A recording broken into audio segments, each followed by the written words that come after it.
Hi guys, and welcome to another episode of Ecotech. On today's episode of Ecotech, it's going to be a little bit different. So today's episode, we're going to answer a question. And that question is, when will the future get here? All right, so I'm going to start off by saying the future is actually already here. Many people might not actually realize this, but when you look around you, the world is in a much more advanced place than it was in, let's say, like the 1940s. So let's talk about some of the things that we actually do have that people might really be taking for granted. Today, we have virtual assistants. They might not be perfect, but the reality is that we actually have virtual assistants. You can speak into a device and set up meetings.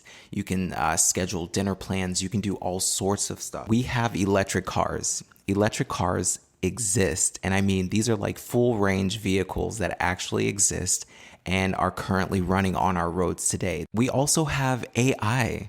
Although premature, it actually does exist. And this is something that we have created, we've developed, and it doesn't necessarily work exactly what we might imagine it to work like, but it does exist and it does work. Robots completely exist in today's world. We have plenty of conventions that show off these really magnificent robots.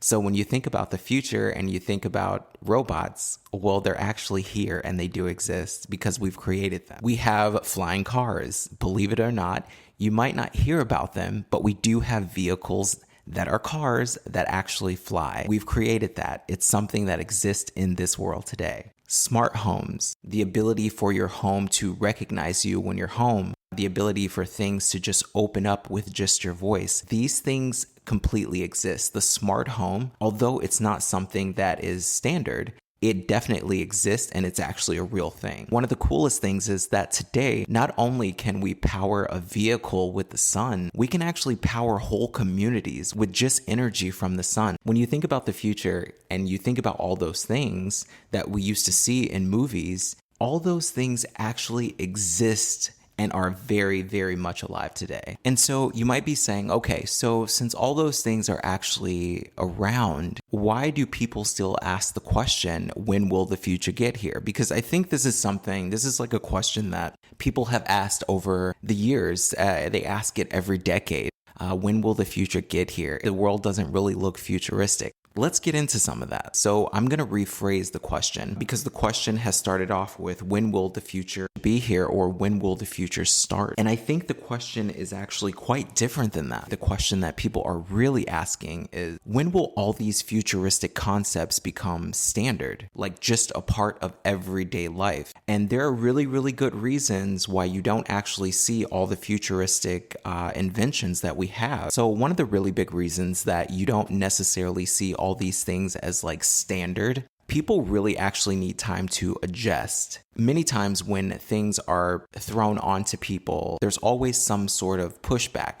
And so one example of this pushback that I'm talking about is a little while back, we actually had people going around keying cars, not just any cars, but specifically Tesla cars. And they were also damaging the chargers on purpose. Many people want to blame it on lots of different things, like Tesla drivers are really bad and they're very like snooty or whatever. I think we can all agree that, the numbers definitely support this as well, that most of the cars that are on the road right now are actually gasoline cars. And if you have seen the way that some of those people drive, I think we can agree there are lots of people that are bad at driving in general, no matter what kind of car that they actually have. It's a very simple fact. They're not all just Tesla drivers. And so to me, this was definitely a really good example of that pushback. And so you don't really see people going around damaging gasoline pumps. And if they did, it would affect well over 50% of the cars that are on the road today. So you probably won't see people doing that anytime soon.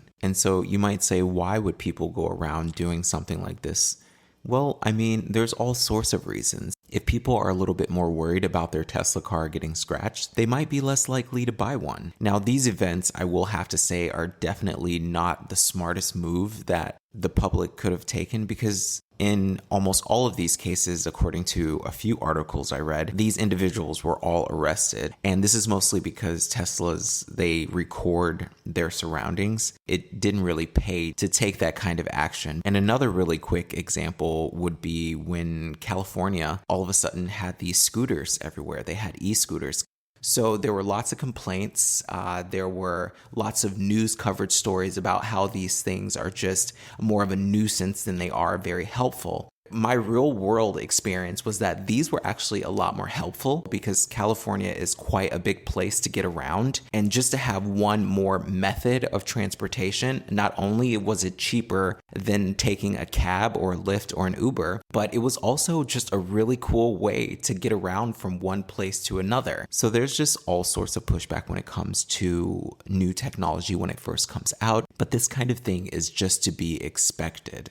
Now take that example and think about imposing all the new technology that I mentioned earlier overnight. This is the kind of thing that would be absolutely unacceptable for a big part of society. Many people would have a problem with this, and this is mostly because all of the systems that they're used to and accustomed to, many of those systems would no longer be as relevant. This is one reason for the gradual approach when it comes to upgrading technology. Now, another really big reason that people don't actually feel like the future is here, or when you think about the future, you don't really think of yourself as living in it, is that many people don't interact with the newest innovations that we've actually created on a daily basis. Many people don't really speak to robots, although you actually do. It's just when you think robot, you might be thinking a robot in human form. So even though we actually have that invention, people don't really relate actually speaking into their phone as talking to a robot, though that is actually exactly what you're doing. People don't really relate these things to the future innovations. People aren't really seeing flying cars. They don't really necessarily think that they're communicating with AI, although you are actually utilizing AI on almost a daily basis.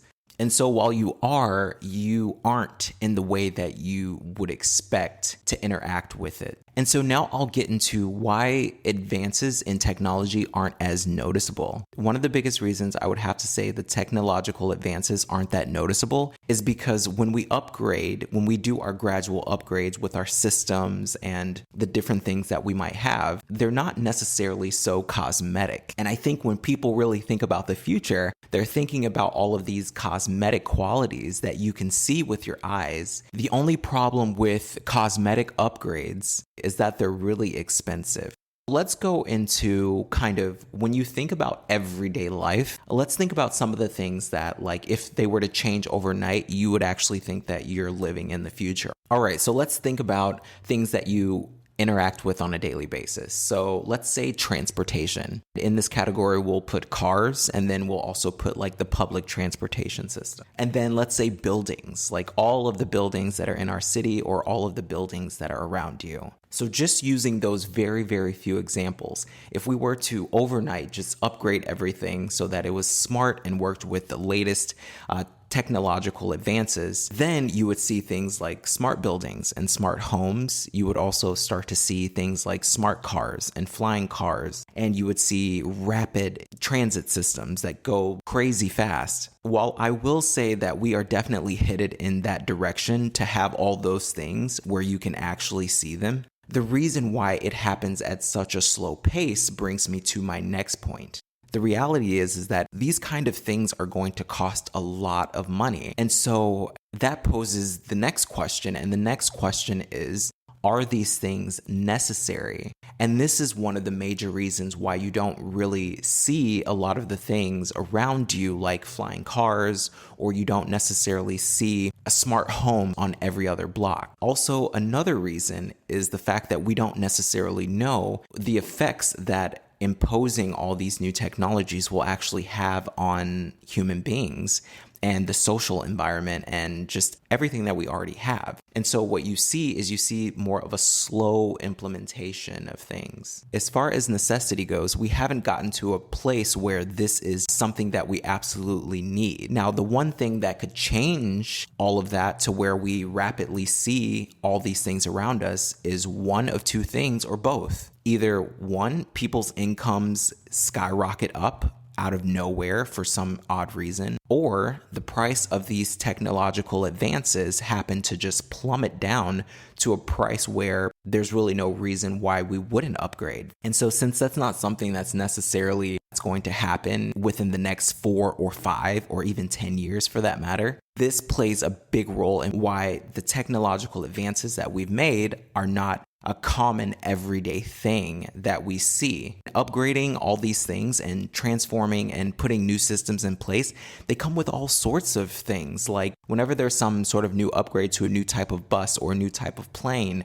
or even a new system in general, there's always some sort of damage control that's thought about to have the public kind of get on board with it. Of course, if these upgrades were to happen overnight, none of that stuff would really be in place, and then we would have a lot of really big problems on our hand, and most of it would come from the society that we have around us because of just how people happen to adapt to these new technologies. Like I mentioned earlier about who's going to pay for all of this, according to the census.gov, in 2019, the median household income was around $68,000. Now, you can see if you have an entire family, and this includes maybe kids or maybe some grandparents, you can see why people aren't necessarily spending $100,000 on a smart home or a home that comes with all the technological advances that would come in a smart home. So let's say, for instance, what's something that you see standard in a smart home? You might see maybe like a digital refrigerator. This is something that actually exists. Like these really cool tech devices that people think of when they think of the future, they exist, but since there's not necessarily a necessity for them, they're considered more of a luxury. So I would have to say our advancements right now are definitely considered more of a luxury, because when it comes to a household, you can probably get a normal refrigerator for about $600 versus a digital refrigerator that speaks to you and opens with your voice for about $8,000. Now you have to really think about that. Household income is around $68,000, and you might even be thinking, my household doesn't actually make $68,000. And you would be right. A lot of people's household doesn't necessarily meet the median of what America's household actually brings in. And so this is another reason why you don't necessarily see all the technological advances. It's simply because these things are considered luxury and people are going to buy what they can actually afford. So when it comes to a flying car, would I rather get me a flying car that looks really cool and futuristic that I really can't afford? Or would I buy something that I know is dependable and it actually costs maybe 16 times less than a flying car? And so this is the kinds of things that people think about when they're making their consumer decisions. And it plays a big role into why you're not necessarily seeing all the things around you that look so futuristic. And so to sum everything up, what I would say is just know that right now you are actually living in the future. It's in its early stages and it's not necessarily the most affordable thing. You don't see these things around you on a daily basis, but that doesn't mean that you don't live in the future. Much of this technology is around you and you actually interact with it on a daily basis. When will these things become more standard? Well, not today. Maybe not tomorrow, maybe not in 5 years, maybe not in 10 years. But the reality is that these things are very, very expensive. We don't necessarily have any way to pay for them right now. And so we have to wait. Technology is always getting cheaper. So when you think, when will the future get here? Just know you are actually living in the future. Take advantage of some of the really cool inventions that are actually out there. Start to really look around you and realize the things that are a part of your life now that didn't even exist when you were a child. You are definitely living in the future right now. That's been another episode of Ecotech. I'll see you guys in the next one.